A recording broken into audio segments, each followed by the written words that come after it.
I stand here today to sponsor this bill because of my background as a nurse, my background as an educator, and my background as a mom. As a nurse for 36 years, half of which was in the emergency department, I've seen my share of fatal and near-fatal gunshot wounds. As an educator, I realize the value of knowledge to empower others to do what is correct. And as a mom, I want my children to be safe. It is through personal experience as a concealed carry weapons instructor, as a member of the Armed Women of America, both Gun Sight and the Chino Valley chapters, and as the Safety and EMS Director of the Arizona State Rifle and Pistol Association, that I'm very aware of the value of education when it comes to firearm safety. Statistics in 2021 showed that 259 accidental firearm injuries in this nation resulted in 104 deaths of our children. A good many of these are when our children visit other homes or come across an unsecured firearm. The problem this bill is trying to solve is firearm accident prevention through education so that our kids are safe from firearm injuries and death. The purpose of this bill is for children to learn about firearm safety from qualified individuals with the focus on safety rather than that from popular culture and various forms of media. This is a one-time education,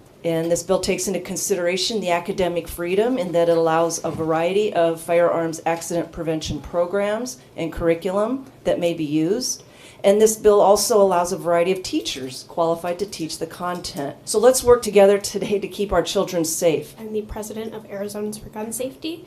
Firearms are the leading cause of death in 15 to 17-year-olds. With the number of children dying at the hands of guns, we cannot permit, let alone mandate, that our schools teach an age group susceptible to rash decisions about a dangerous weapon. The safety of our students is not something we can treat like any other subject. I urge you all to vote no on HB 2332. My name is Marissa Hamilton. This bill is very important to me as I'm a survivor of domestic violence, but what you may not know is that I've also housed and sheltered other women who are survivors of domestic violence and even co-parented their children. And so this created a challenge because we had to figure out how to be able to keep the kids safe while also having firearms in the house. Firearms weren't an option for us, they were a necessity. We need to build a culture of self-defense if we want to keep children safe from gun violence, period. And that is the thing that we are lacking today. We also heard testimony that this bill doesn't require experts to teach that, and parents should be the ones teaching that. Well, this bill actually does require experts, and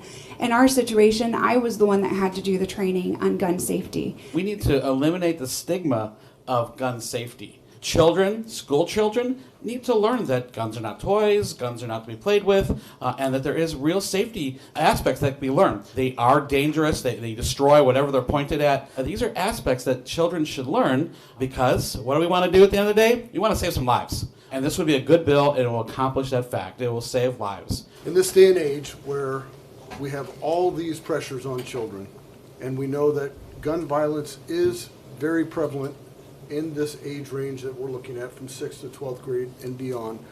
This is a must that we educate our children about guns. This is not teaching them to fire guns. Introducing and talking about guns in the school is counterproductive to academics. They are dangerous weapons. I don't know anything about guns. A student shall be excused from the training provided if either 1, the student's parent requests that the student be excused, or 2, the student is a child with a disability. With that, I vote aye. Members, by a vote of 8 ayes, 7 nays, 0 present, 0 absent, you have given HB 2332 a due pass.